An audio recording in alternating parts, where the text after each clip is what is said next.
Kannappa cinema విజయవంతం అవ్వటం ఎంతైనా కూడా మంచు ఫ్యామిలీకి అవసరం అని చెప్పాలి. ఎందుకంటే విపరీతమైన ట్రోలింగ్స్, విష్ణు ఏది మాట్లాడినా ట్రోలింగ్, మోహన్ బాబు ఏది మాట్లాడినా ట్రోలింగ్, మంచు లక్ష్మి ఏది మాట్లాడినా ట్రోలింగ్, ఇటువంటి పరిస్థితి అయితే మనం చూసాం.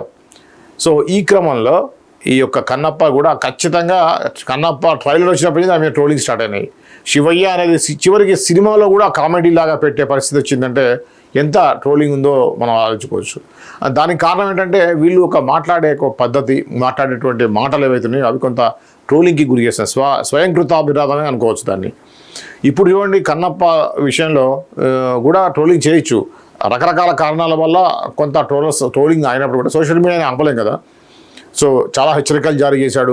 సినిమా రాకముందే సినిమా బాగాలేదని చెప్పేసి మీరు అంటాం కానివ్వండి, దాన్ని నెగిటివ్ ప్రచారం చేస్తే ఖచ్చితంగా చర్యలు తీసుకుంటా అని చెప్పారు. సో అయినా కూడా సినిమా ఏమాత్రం బాగాలేదు అనుకుంటే మాత్రం ఖచ్చితంగా నెగిటివ్ పబ్లిసిటీ అనేది వచ్చేది.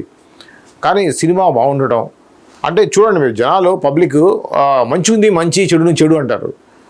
నువ్వు చెత్త సినిమాలు తీసి నా సినిమా బాగాలేదంటామే అంటాం కాదు కదా, కరెక్ట్ కాదు.